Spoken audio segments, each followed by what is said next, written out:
From towering stone walls to gigantic statues, historians and archaeologists have been trying to figure out who built them, why they were built, and most importantly, how did ancient civilizations transport and construct such massive structures with the limited tools of their time. Pumapunku in the Andes Mountains of Bolivia is part of a larger temple complex linked to the Tiwanaku culture. It's thought to have been built between 536 and 600 CE, but some researchers think it could be even older than that. The site has these impressive stone blocks, with the largest weighing around 131 tons, way heavier than most modern construction equipment, and they were sourced about 50 miles away. Moving these enormous stones to such a high altitude site would have been no small feat. The area is above the tree line, which means they couldn't use wooden rollers. So how did the builders actually manage to transport these massive blocks? And it's not just how heavy they are, it's the intricate carvings on them. There are these precise etchings cut into the stone, perfectly straight lines. Did they have some kind of advanced tools we just don't know about? Without knowing it, I'd think these were carved with modern day electric tools, but of course that wouldn't have been the case in the year 600.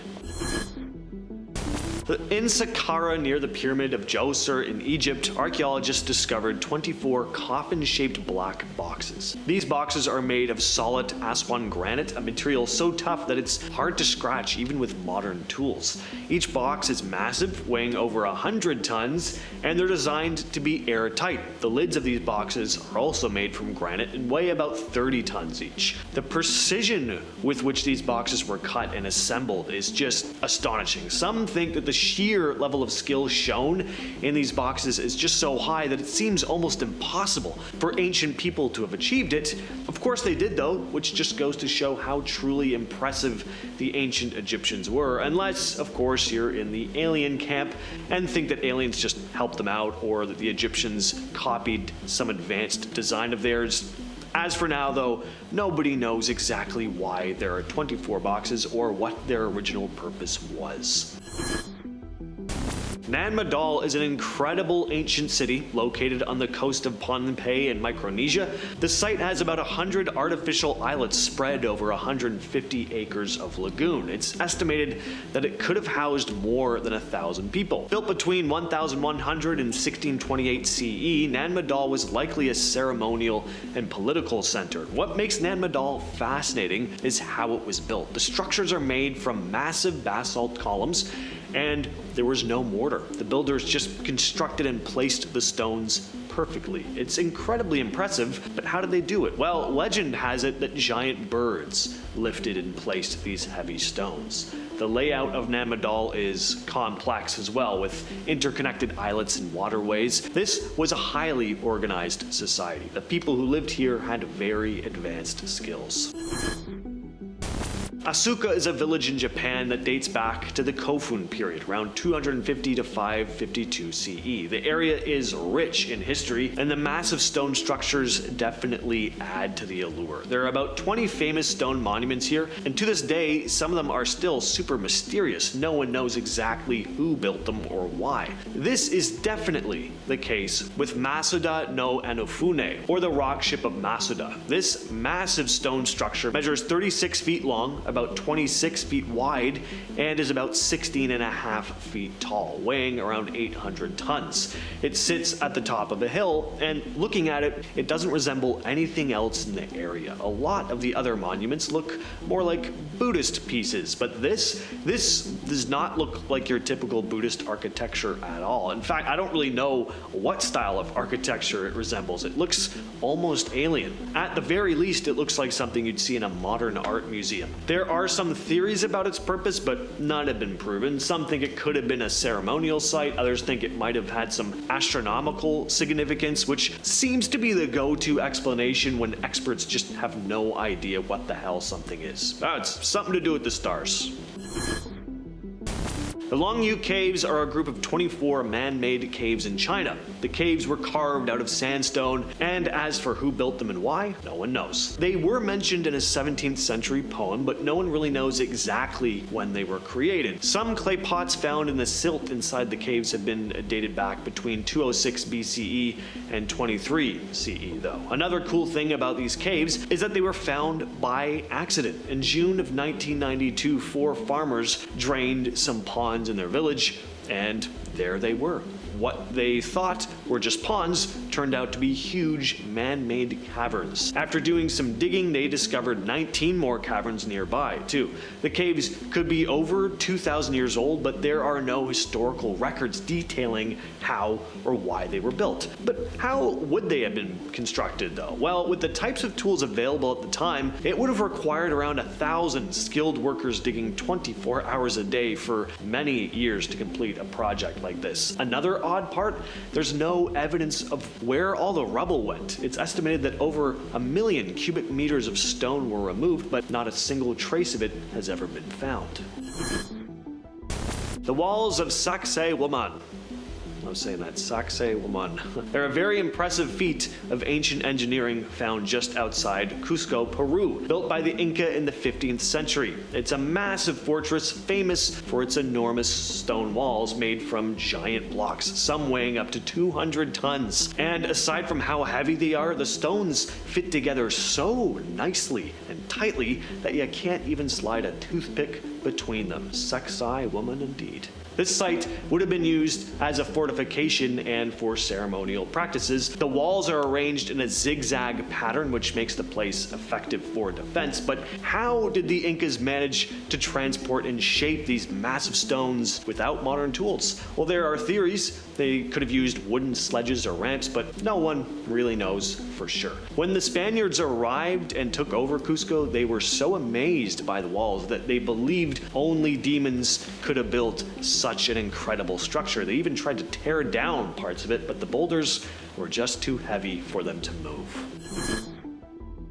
The stone spheres of Costa Rica, also known as the Dique spheres. These perfectly round stone spheres range in size from just a few inches to over 8 feet in diameter, with some weighing as much as 16 tons. They're found mainly in the Dique Delta and the nearby Isla del Cano. Most of these spheres are made of a hard type of granite called granodiorite, and they're believed to have been created by the now extinct Dique culture between 500 CE and 1500 CE. How did they carve such perfectly round, smooth stones? We don't know for sure. Some researchers think they might have used tools made from harder materials or just had techniques that we can't fully understand today. There are also myths and legends that the Dique people had a potion that they used to soften the rocks and sculpt them. All we know for sure is that the precision and craftsmanship here is very impressive. What about what they were used for? The main theory is that they were used to mark the burial sites of important people. There's always the possibility though that they built them just because. I mean, why not? They look nice. Unfortunately, a lot of these spheres have been moved or destroyed over the years. Only about 30 are still in their original locations. The Plain of Jars is one of the most fascinating and mysterious archaeological sites in Laos. The site is full of large stone jars scattered all over the landscape. Some of the jars are massive, weighing up to several tons. Some are much smaller. There are over 2,000 of these jars across the region, with the largest concentration found at a site called Site 1. And you guessed it, no one really knows who made these jars or why they were created. But archaeologists think the jars date back around 500 BCE to 500 CE. The jars were often carved from sandstone or limestone and are mostly cylindrical. Some theories suggest they were used for burial practices, possibly to hold the remains of the dead, but legend has it they were created by giants.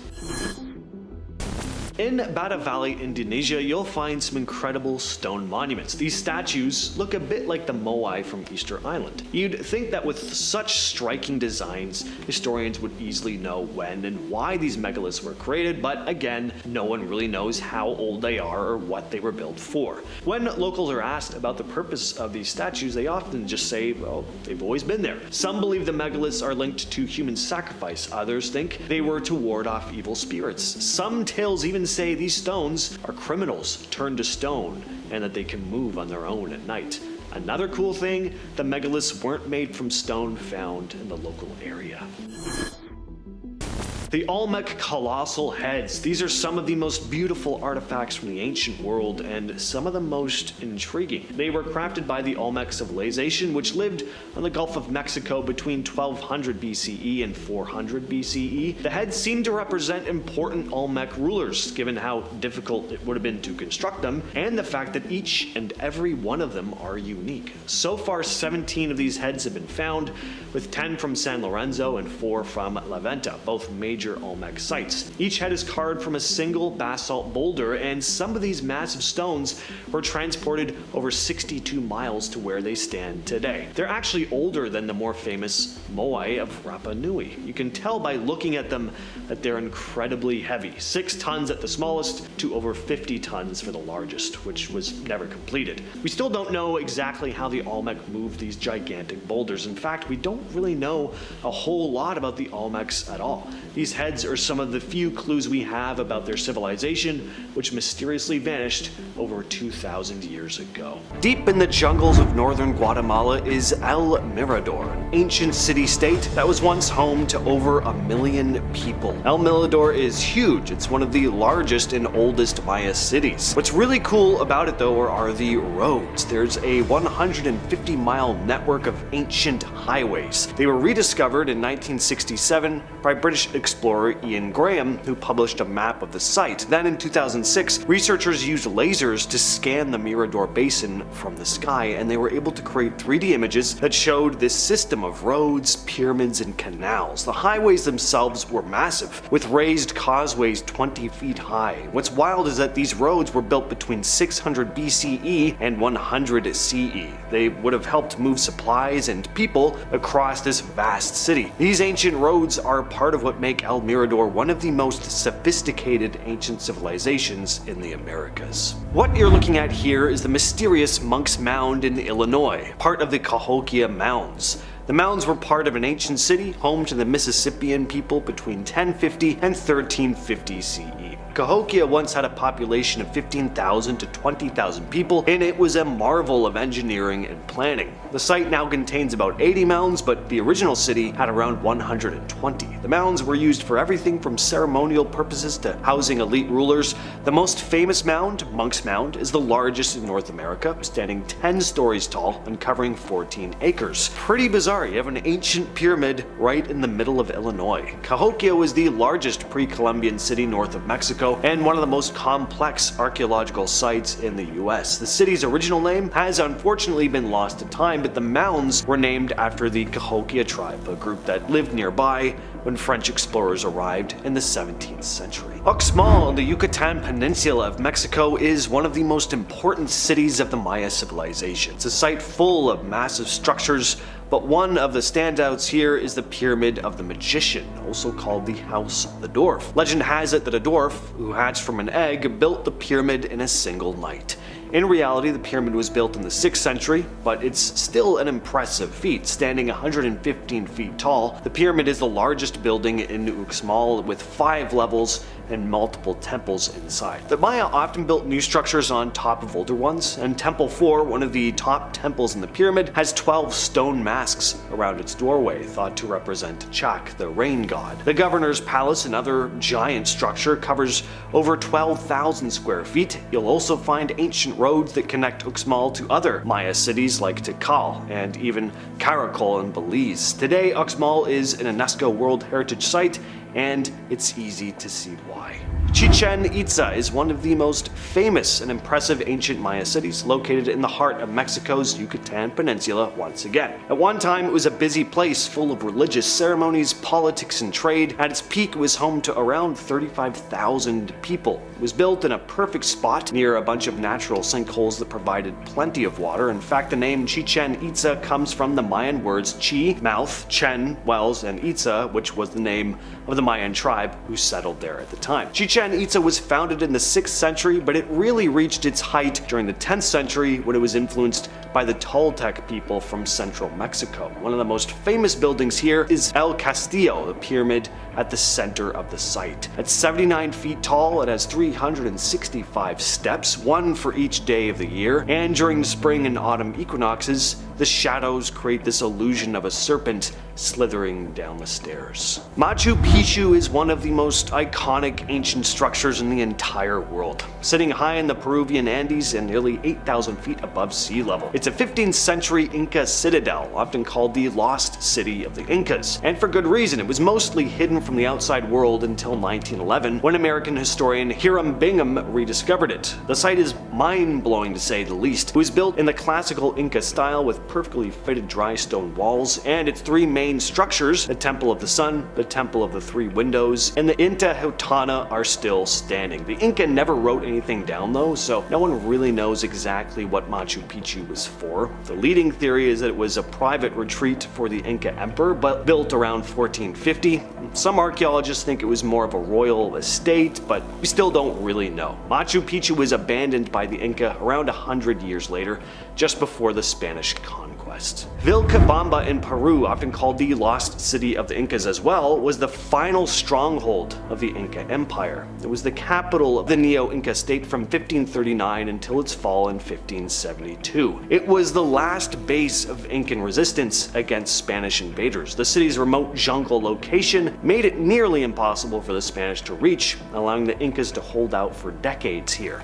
Its ruins were hidden for centuries. In 1911, explorer Hiram Bingham mistakenly identified Machu Picchu as Vilcabamba, but years later explorers, including Jean Savoy in the 60s, found that the real site was actually this one here. For decades, the Spanish struggled to locate the city, with one chronicler writing, "Great resources are needed to undertake a penetration of that land." But the city was finally captured in 1572, leading to the execution of the last Inca monarch.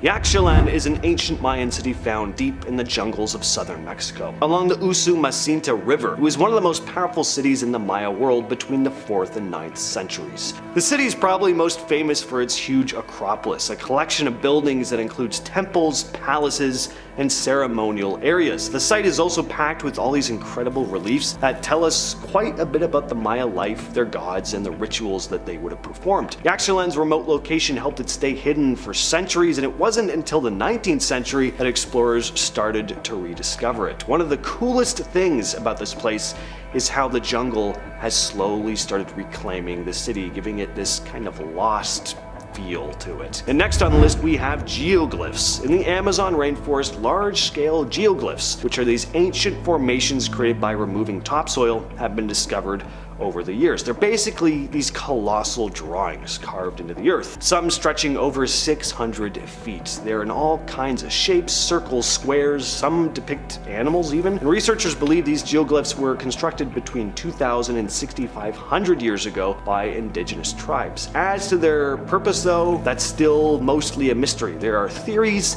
Maybe they are used for ceremonial or religious practices, or maybe they had a more practical function like water management or defense, but the sheer scale of these things and the effort it would have required to create them definitely raises a lot of questions about what these tribes were capable of. Calakmul is an ancient Maya city deep in the jungles of southern Mexico, in the Yucatan Peninsula once again, and it was one of the largest and most powerful Maya cities, especially during the Classic period, around 600 to 700 CE. Found near the Guatemalan border, Calakmul was a major player in the Maya world, often locked in competition with other city-states like Tikal, which we covered in part 1, so check that out if you haven't already.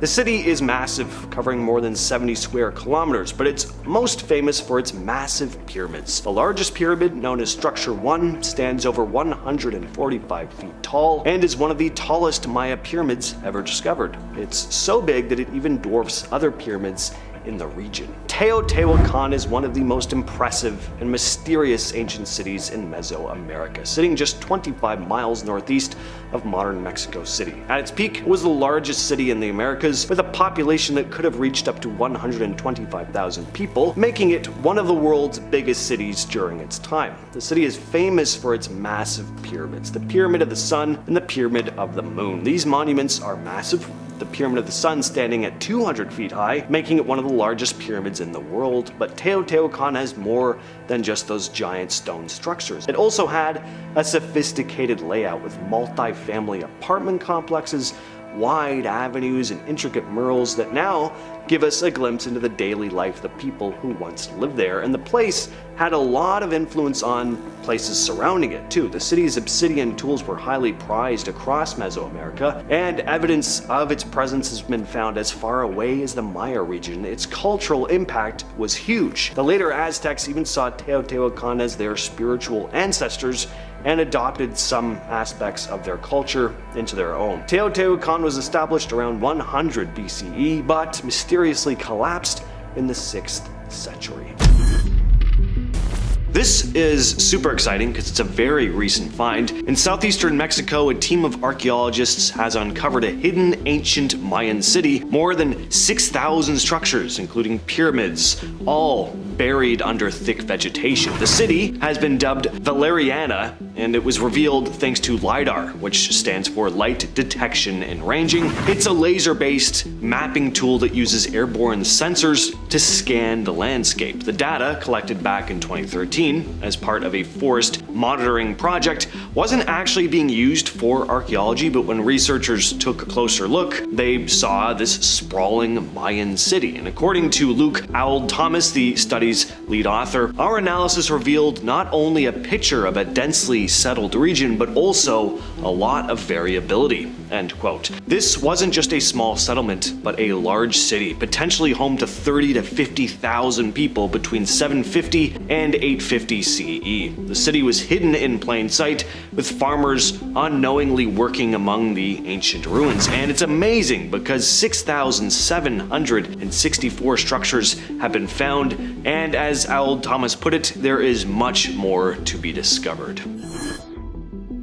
When I first saw an image of this place, I thought that it may have been an AI-generated image, but it isn't. Despite how fantastical this place looks, it's actually real. This is the Sigiriya rock fortress in Sri Lanka. High in the jungles of Sri Lanka, there's a towering rock fortress that doesn't look like it should exist. Sigiriya, also known as Lion's Rock, was built in the 5th century CE by King Kashyapa, who constructed this place on top of a giant boulder that rises 200 meters or about 650 feet above the ground. To enter the place, visitors had to climb this massive staircase that passed through the mouth of this colossal lion sculpture. After Kashyapa completed the palace, his brother launched an attack. Kashyapa's army abandoned him, and the king's wives jumped to their deaths from the top of the rock, and the fortress eventually was captured and fell into ruin. For centuries it was forgotten, first as a royal palace, then as a Buddhist monastery.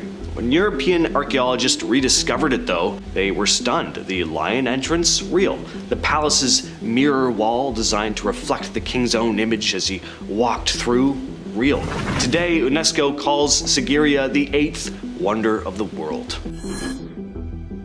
What you're looking at here is known simply as the Lost City of Colombia. In the Sierra Nevada de Santa Marta Mountains is a city that was lost to time for centuries. About 1,300 years ago, the Tairona people built an incredible city on top of the hills. And the story goes that they'd been instructed by their god, who told them to live as close as they could to the stars. For 700 to 800 years, people lived here until the Spanish conquistadors arrived, and the Tairona never encountered the Europeans themselves, but the diseases that they brought spread rapidly and wiped out the entire civilization. With no one left to care for it, the city fell into ruin and was mostly forgotten. It wasn't until the 70s that a group of bandits passing through the jungle came across this hidden city, and they couldn't believe their eyes. An ancient overgrown city full of precious artifacts. Pretty amazing. The bandits pocketed what they could and sold their loot on the black market, and that's when archaeologists caught wind of this amazing discovery, and soon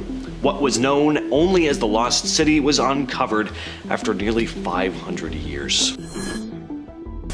For centuries, there's been a legend of this hidden city deep in the jungles of Honduras. Hernan Cortés, the infamous Spanish conquistador, heard rumors of what was called the White City, or the City of the Monkey God, a place said to be full of unimaginable wealth. Cortés searched and searched, but he never found it, and neither did anyone else for hundreds of years. But the legend never went away. Even Charles Lindbergh, the famous American aviator, claimed to have seen this city while flying over the country. Others swore that they'd found it, but for one reason or another, they couldn't or wouldn't reveal its location. Then in the early 2000s, archaeologists came across something almost by accident. A team following the path described by one of the more eccentric individuals who claimed to have discovered it ended up finding this massive ancient city exactly where he said it would be. Deep in the rainforest, they uncovered a pyramid and a series of stone sculptures, remnants of some advanced civilization that had vanished more than 1,000 years before. Now, it's still not 100% certain if this truly is the city of the monkey god Cortés spoke of, but it is still proof of a lost civilization.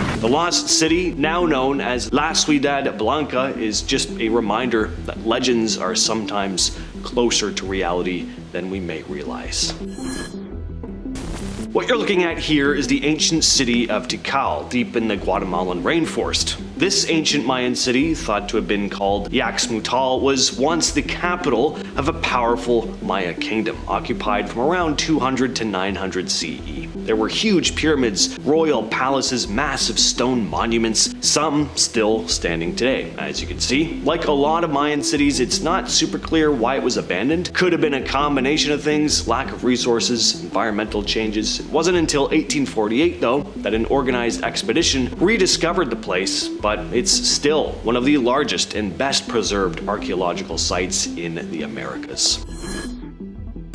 These are the rice terraces of the Philippines. They're a pretty breathtaking feat of ancient engineering. These terraces, carved into the steep slopes of the Cordillera Mountains over 2,000 years ago, are often called the eighth wonder of the world, and for good reason. The terraces were designed to grow rice, but the real magic is in how they were built, using the natural contours of the land and without modern technology. Generations of indigenous Ifugao people with basic tools created all of this. It's said the Ifugao people didn't just build the terraces, they became the land. They engineered intricate irrigation systems, creating channels and bamboo pipes that bring water from nearby rivers all the way up to the fields so that the crops are healthy even in the dry season. What's even crazier is that these terraces are still in use today. People are still farming rice on the very same terraces that were built over 2,000 years ago. San Agustin Archaeological Park in Colombia is home to the largest collection of megalithic sculptures in Latin America and is considered the world's largest necropolis. There are all kinds of statues here, which were likely carved between 5 and 400 CE. You'll find gigantic anthropomorphic figures of jaguars, crocodiles, and birds. Some statues stand as high as 23 feet, or about 7 meters. Others are smaller, but still very impressive. We still don't know exactly who created them or why. What is clear is that a lot of the statues appear to guard burial mounds, which means maybe the ancient culture believed in protecting the deceased in the afterlife. The site was first documented by a Spanish monk in the 18th century, but it wasn't until much later that serious excavations happened. And today, San Agustin is an UNESCO World Heritage Site with over 500 statues scattered across more than 50 square kilometers. Great Zimbabwe, found in modern-day Zimbabwe, is one of Africa's most incredible ancient sites and the largest collection of ruins south of the Sahara. Legend has it that this is where the biblical Queen of Sheba once ruled, but in reality the city existed between the 11th and 15th centuries. The exact identity of the people who built it was debated for years, with a lot of the colonial government in Rhodesia outright refusing to believe that the advanced city was built by native Africans, but today it's generally accepted that the Shona people built the city. At one point, Great Zimbabwe was home to around 18,000 people, and its massive stone walls, some reaching 5 meters or about 16.5 feet in height, were built without any mortar.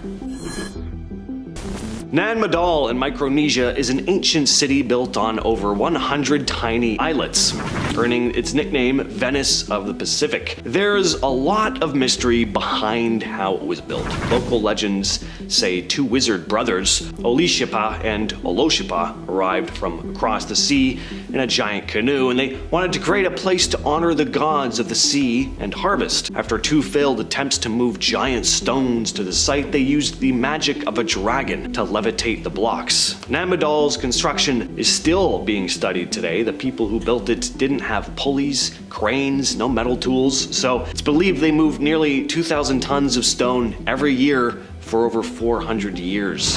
How they managed this, especially in such a remote area, is still one of history's greatest mysteries. Angkor Wat in Cambodia is one of the most jaw-dropping ancient structures in the world. It's also the largest religious monument in the world. It was originally built in the early 12th century, designed as a Hindu temple dedicated to the god Vishnu. By the 14th century, it had become a Buddhist temple, which it remains to this day. The entire temple complex is surrounded by a massive moat. The main temple rises up with 5 towering spires representing the 5 peaks of Mount Meru, the center of the Hindu universe. The walls are etched with incredible images of mythical creatures and battle scenes, and the craftsmanship is so intricate that it really feels like a completely different world. And that's just from images and video I've seen. I can only imagine what it'd be like actually stepping into this place. And Angkor Wat is just part of what was once a much larger city, Angkor, which once housed over 1 million people. And that's massive when you consider it was built in a time long before cranes and other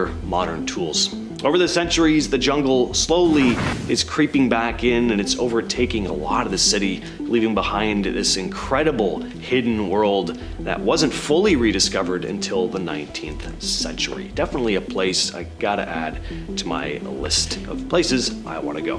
The submerged city of Pavlo-Petri, found off the coast of southern Greece, is believed to be over 5,000 years old, making it the oldest known sunken city in the world. Discovered in 1967 by Nicholas Fleming, it's an ancient settlement almost perfectly preserved, with its streets, buildings, and tombs all sitting underwater. Over time, earthquakes and rising sea levels submerged the place around 1000 BCE, and it never resurfaced. The city was a trading hub. There's evidence that it had connections with Crete and other civilizations of the time. Excavations have revealed 15 well-planned buildings and a complex water system. These people were skilled engineers. With high-tech tools like sonar mapping and underwater robots, archaeologists have been able to create a 3D digital map of the city, giving us a closer look at its layout and how it would have functioned. The mystery of crystal pyramids in the Bermuda Triangle has been talked about since the 60s. The first real claim came from a man named Dr. Ray Brown, who, while scuba diving off the coast of the Bahamas, reported coming across this underwater pyramid. That he came across the most magnificent find of all. In the murkiness, he spotted the tip of a submerged pyramid, barely visible above the ocean floor. He described it as being made of a crystal-like material, even saying he was able to retrieve a piece of it, but that his camera equipment was destroyed in a storm, thus he was unable to return with actual photographic evidence of the pyramid. Dubious for sure, but since then more stories about underwater pyramids have spread. And then again, the documentary that his story comes from was narrated by Leonard Nimoy, so I can see why people were so intrigued. I mean, it's Mr. Spock. I'd believe it too. Pyramids were found at a depth of 2,000 meters. The report claimed that they were 3 times bigger than the Great Pyramid of Giza. The pyramids were allegedly made of this crystal-like substance. The thing is, Dr. Meyer Verlag has never been verified to exist. So, is this an actual find or just another piece of Bermuda Triangle folklore? Off the coast of Malta, a discovery in 1999 started a bit of a debate. They're known as the underwater temples of Gebel Gol Bahar. Hubert Zeitmer, a retired businessman, discovered the ruins. Zeitmer wasn't a scientist, and he was into the whole ancient astronauts conspiracy stuff, so a lot of people dismissed his findings, but that doesn't mean it's not intriguing. There hasn't been an official study into this, but unofficial research has claimed that the ruins could be thousands of years old.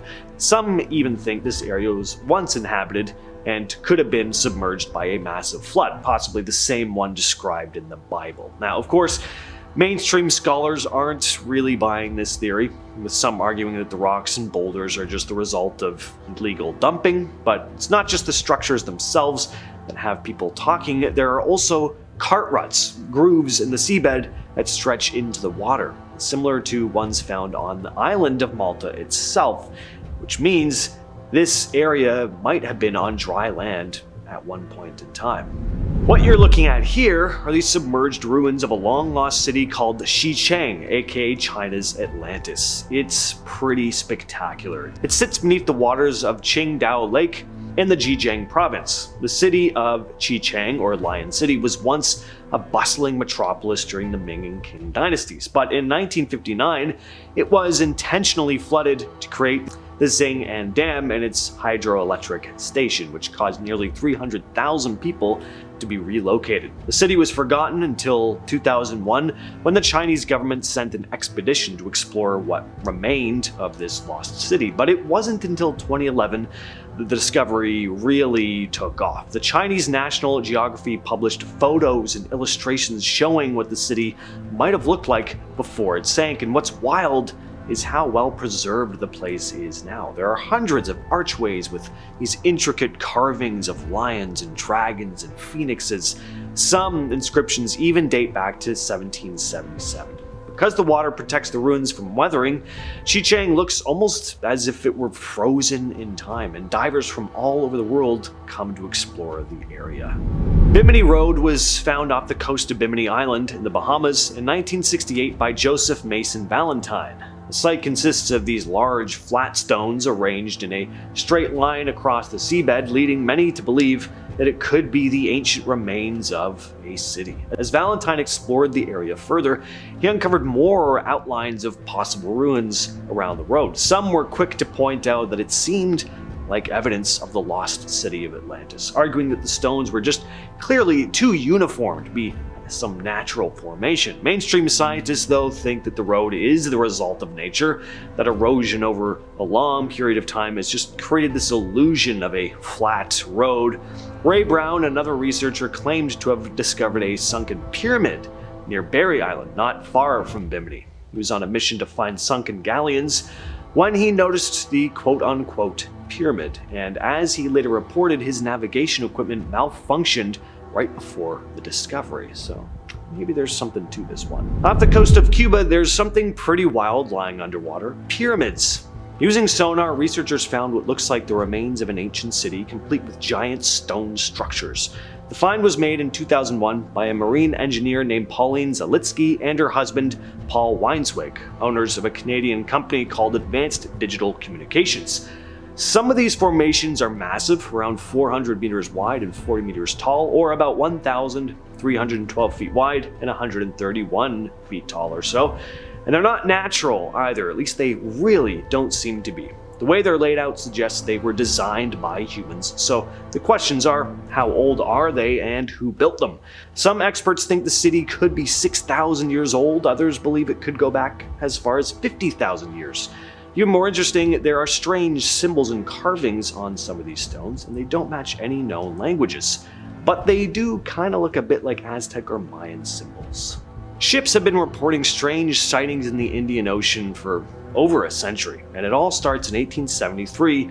On March 23rd of that year, the crew of the ship Adelheid, crossing the South China Sea, spotted a massive, mile-wide disc floating just beneath the surface, glowing with light. Then in 1879, the HMS Vulture crew reported seeing two giant, quote, Ferris wheels spinning in opposite directions with spokes 25 feet wide and 100 feet apart. Over the years, there have been more and more of these reports. In 1901, the crew of the SS Kilwa in the Persian Gulf saw rays of light coming from an underwater disc-like object. Then in 1943, sailor Matthew Mangle described a huge glowing disc pacing his ship, also in the Persian Gulf. These sightings didn't just happen once or twice, but across multiple decades and locations, each with similar descriptions of these bright, rotating, glowing discs beneath the water. They're all still a mystery to this day, with no clear explanation for what these massive underwater objects could be. At one time, the city of Neapolis was an important Roman city in Tunisia, until it was destroyed by a tsunami in 365. The same disaster hit Alexandria down the coast, but Neapolis was completely wiped out and stayed lost for over 1,700 years. Then in 2017, after 7 years of digging, archaeologists rediscovered it. Even though Neapolis was a Roman city, it sided with Carthage during the Punic Wars, which led the Romans to mostly just ignore this place in their records. But when they started uncovering this city, they found it was much bigger and more developed than they would have expected. One of the coolest finds was over 100 tanks used to make garum, a popular fish sauce in ancient Rome. And it turns out Neapolis might have been one of the top producers of it. In 2007, underwater archaeologist Mark Hawley discovered something incredible in Lake Michigan, a structure that looks a lot like Stonehenge, known as the Michigan Stonehenge. This underwater arrangement of stones sits about 40 feet below the surface and forms this circular pattern. And some of the stones even appear to be lined up in a straight row, which is certainly strange. So what are these stones doing there? Could they be the remnants of an ancient civilization? The way these stones are laid out suggests they were carefully arranged this way, not formed naturally.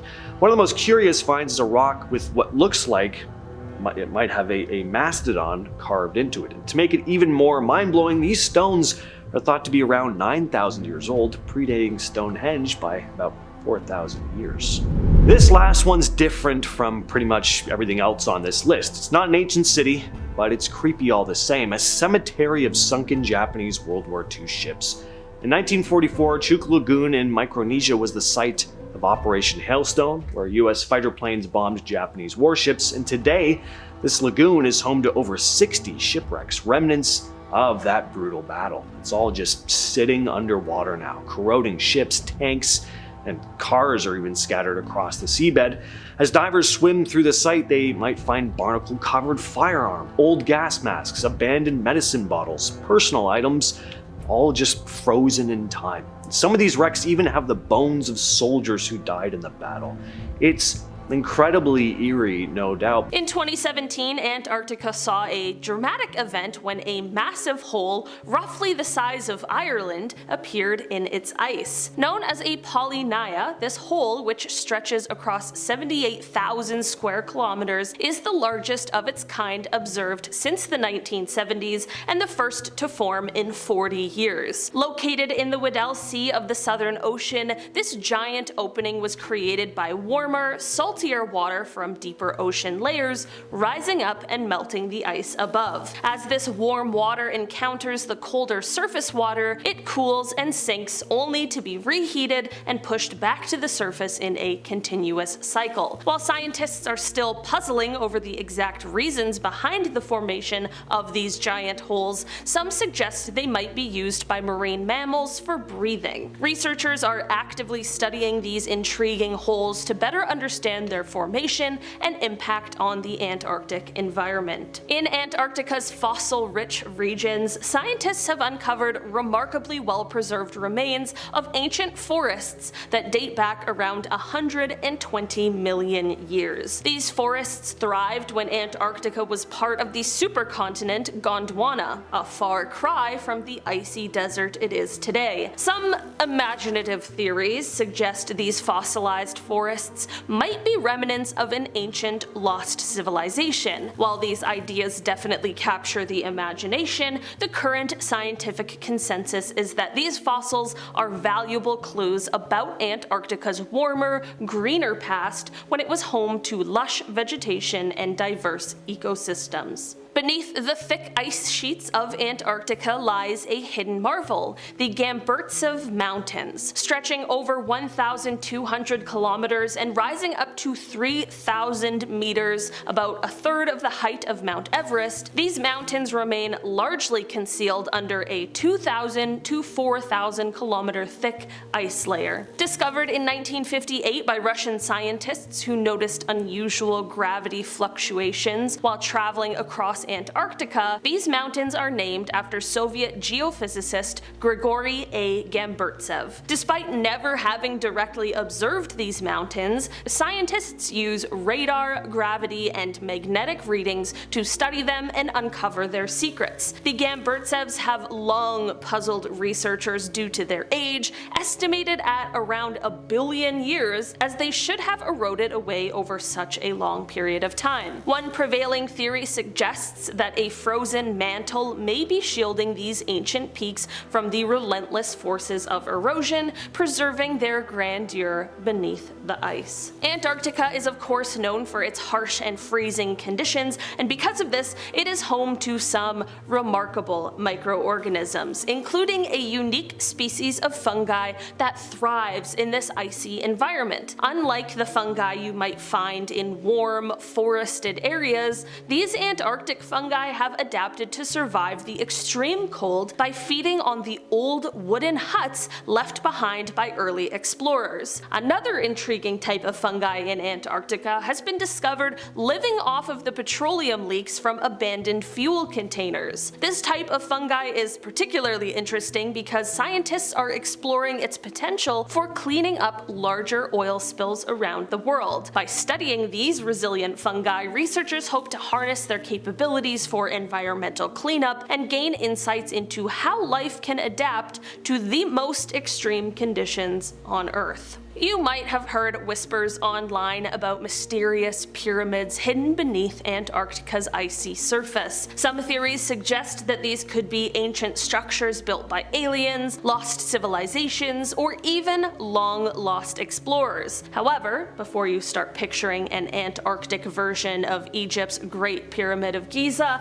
let's set the record straight. There is no evidence supporting the existence of man-made pyramids in Antarctica. What some interpret as pyramids are actually natural mountain formations. In 2016, satellite images highlighted a particularly striking peak in the Ellsworth Mountains, which sparked headlines and speculation, but experts confirm that these so-called pyramids are simply just impressive examples of glacial horns, shaped by natural geological processes over a millennia. While the name pyramid does appear in several official Antarctic mountain names, these are just descriptive of their shapes and not evidence of hidden ancient architecture. In early 2017, a satellite image of Antarctica sparked a flurry of excitement and speculation online when it appeared to show what some claimed was a giant staircase. Posted on a conspiracy theory forum where all the craziest information is, the image led to wild theories suggesting it could be an alien landing site. While some jumped to extraterrestrial conclusions, others proposed more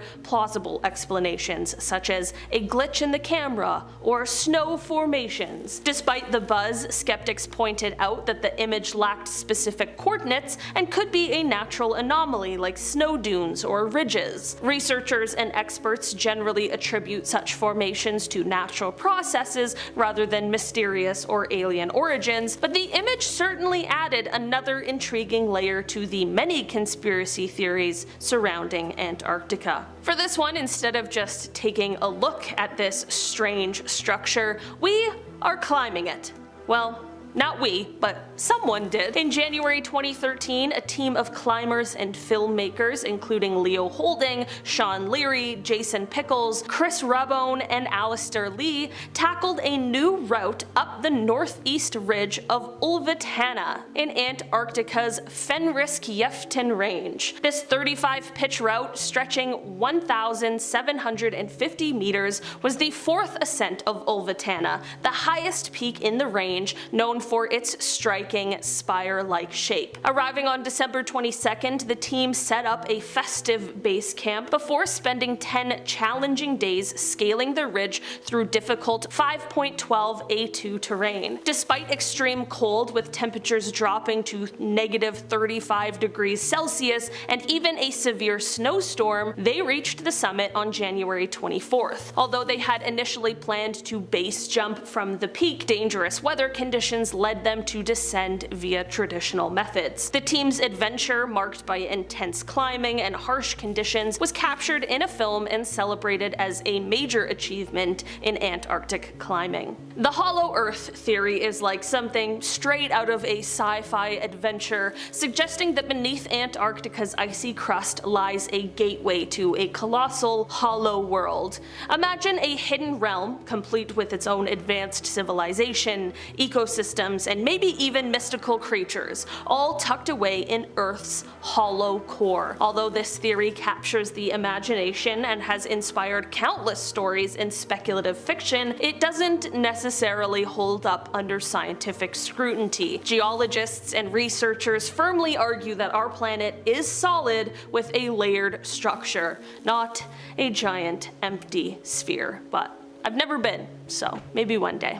I don't know. I'm not going to the center of the Earth. I'm not Josh Hutcherson. Despite its freezing temperatures, Antarctica is home to several volcanoes, including 4 on Ross Island. While most of these volcanoes are dormant, Mount Erebus stands out as the world's southernmost active volcano and Antarctica's second highest peak, reaching 3,800 meters. Over the past 30 years, Mount Erebus has shown increased volcanic activity, featuring a remarkable landscape of liquid magma and ancient lava lakes that have been boiling for about 1.3 million years. Due to its remote location and harsh weather, access to Mount Erebus is definitely limited, but a team of scientists managed to climb it in 2013. They braved snow, rocks, and glaciers to reach the summit, where they discovered life thriving in the volcano's heat, including microorganisms living in ice caves and soil. These extreme conditions make these organisms some of the most unique and resilient in the entire world. Beneath Antarctica's thick ice sheet lies Lake Vostok, an enormous subglacial lake that remains hidden from view and has intrigued scientists for years. This vast lake, which is roughly the size of Lake Ontario, sits under miles of ice and is home to unique microbial life that thrives in extreme conditions. Because Lake Vostok has been isolated from the rest of the world for millions of years, its environment has led to some fascinating theories. Scientists speculate that the lake could harbor hidden ecosystems or even unknown forms of life adapted to its extreme conditions. The discovery of these extremophiles, microorganisms that survive in such harsh environments, fuels excitement and curiosity, hinting at the possibility of life forms that could exist in other extreme environments, possibly even ones beyond our own planet. Starting off this list in our number 10 spot, we have the Kailasa Temple in India. This is one of the most jaw-dropping ancient wonders that seems almost impossible when you first hear about it. Carved directly into a massive rock face in the 8th century CE, this temple is part of the Ellora Caves complex, but stands out because it's entirely monolithic. It was crafted from a single piece of stone. What's even more astonishing is the method of its construction. Artisans started at the very top of the rock and excavated downward, a technique that required impeccable planning and precision, since any mistake could ruin the entire structure. The temple is adorned with incredibly intricate carvings depicting deities, mythical creatures, and elaborate scenes that showcase the artistry of the time. Dedicated to Lord Shiva and designed to represent his Himalayan abode, Mount Kailash, the Kailasa Temple, isn't just a feat of engineering, it's a masterpiece that continues to baffle and inspire architects and historians. Can you imagine creating something so magnificent without the aid of modern technology? In our number 9 spot today, we have the Baalbek Trilithon in Lebanon. This is an ancient wonder that leaves even modern engineers scratching their heads. Located within the ruins of the Temple of Jupiter, these enormous stone blocks date back to the Roman Empire and are some of the largest ever used in construction. Each stone weighs around 800 tons. That's the equivalent to stacking about 130 African elephants. The question is, how did people over 2,000 years ago manage to move and precisely place such massive stones without the aid of modern machinery? While we don't have definitive answers yet, theories suggest that they might have used a combination of rollers, sledges, and sheer human effort, possibly involving thousands of workers. The precision and scale not only showcase the incredible engineering skills of the time, but also highlight how much we still have to learn about ancient construction techniques. In our number 8 spot today, we have the Hypogeum of Hal Saflieni in Malta. This is an underground marvel that seems almost too advanced for its time. Dating back to around 4000 BCE, this labyrinthine complex was carved entirely out of limestone using simple tools like antler picks and stones. It spans 3 levels filled with halls, chambers, and winding passages that could easily get you lost. What's truly mind-blowing is the builder's sophisticated understanding of engineering and acoustics. Some rooms are designed to produce unique sound effects. Imagine chanting in a chamber that naturally amplifies your voice in haunting ways. The precise workmanship and planning required for such a feat are astounding, especially considering the limited technology available over 6,000 years ago. The Hypogeum not only served as a necropolis, but also stands as a testament to the incredible ingenuity of ancient civilizations. In our number 7 spot today, we have the Banaway rice terraces in the Philippines. These are an astounding example of ancient creativity that defies what we might think possible without modern technology. Over 2,000 years ago, the indigenous Ifugao people carved these terraces into the steep mountainsides of Ifugao province, creating a vast network of rice paddies that seem to ascend endlessly into the sky. While these terraces themselves cover a significant area, the entire system of rice terraces in the region extends over 10,000 square kilometers. What's truly mind-blowing is how they achieved this feat with just stone and mud walls, carefully crafted to adapt to the rugged terrain. They engineered an elaborate irrigation system that channels water from the rainforests above, allowing them to cultivate rice sustainably on steep slopes. Even more impressive is that these terraces have been meticulously maintained by countless generations, all without the aid of modern tools. In our number 6 spot today, we have the rock-hewn churches of Lalibela in Ethiopia. These are mind-blowing feats of ancient engineering that seem almost impossible even by today's standards. Carved directly into solid volcanic rock during the 12th and 13th centuries, these 11 monolithic churches weren't built in the traditional sense. They were sculpted from the top down out of a single, massive rock. Each church sits below ground level, nestled within deep trenches, and they're all interconnected by a maze of tunnels and narrow passages. The workers had to plan everything with incredible precision because one mistake would ruin an entire structure. What's even more fascinating is the level of detail inside these churches. Ornate windows, intricate carvings, and perfectly shaped doors, all hewn from the surrounding rock. Commissioned by the king with the aim of creating a New Jerusalem in Ethiopia, these churches stand as a testament to human devotion and sheer determination. The fact that they accomplished this without modern tools or machinery is nothing short of astonishing. It's one of those historical marvels that makes you rethink what ancient civilizations were truly capable of achieving.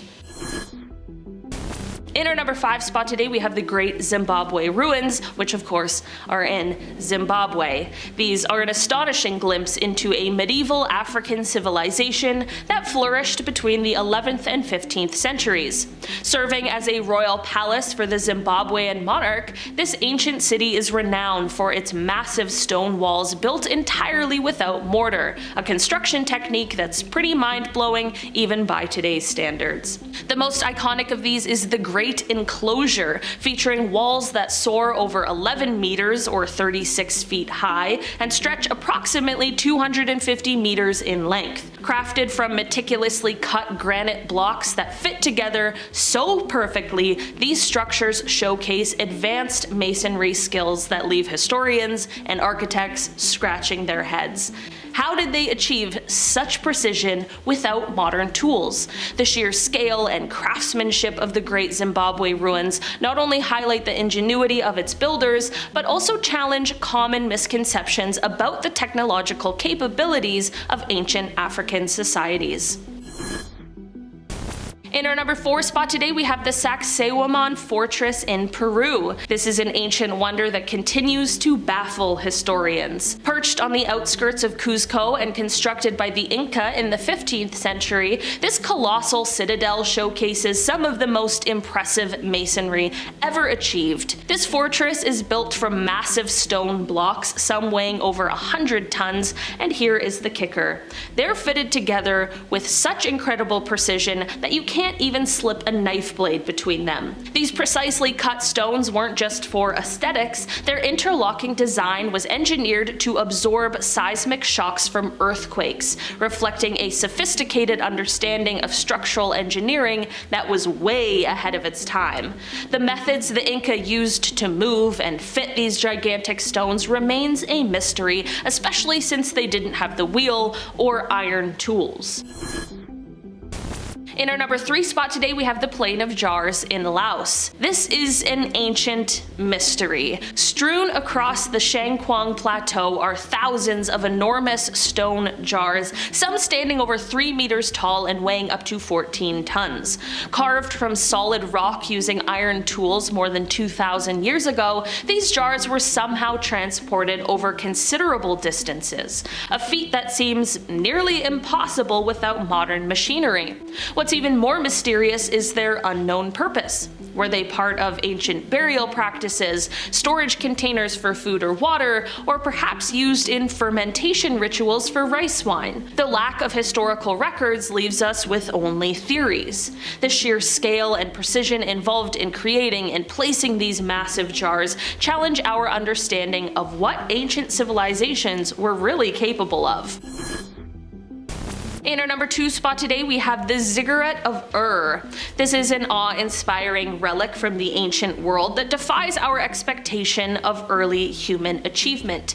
Built around the 21st century BCE by the Sumerians, this massive step pyramid was dedicated to the moon god Nana and stands as one of the earliest examples of monumental architecture. What's truly remarkable is that it was constructed using mud bricks for the core structure and then covered with baked bricks bonded with a natural tar, which was quite an advanced building technique for this time. Thousands of laborers would have been involved in this colossal project, meticulously stacking and aligning each brick to create a structure that could withstand the test of time. This wasn't just a religious center, it was a symbol of technological innovation and societal organization. Considering the limited tools and resources available over 4,000 years ago, the sophistication of this challenges our understanding of ancient capabilities. And finally, in our number 1 spot today, we have the Nabta Playa Stone Circle, which is in Egypt. An ancient marvel that flips the script on what we think nomadic people were capable of thousands of years ago.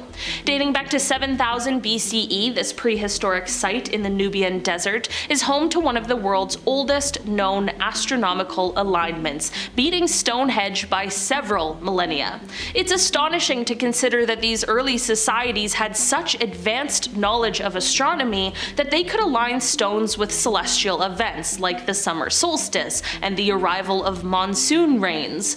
The stones were carefully arranged to track the movement of stars and planets, indicating a deep understanding of the cosmos. What's even more incredible is that this was accomplished by nomadic herders, not settled agriculturalists, showcasing their sophisticated observational skills and organizational abilities. The construction involved strategically placing stones in specific patterns, reflecting both astronomical expertise and remarkable planning.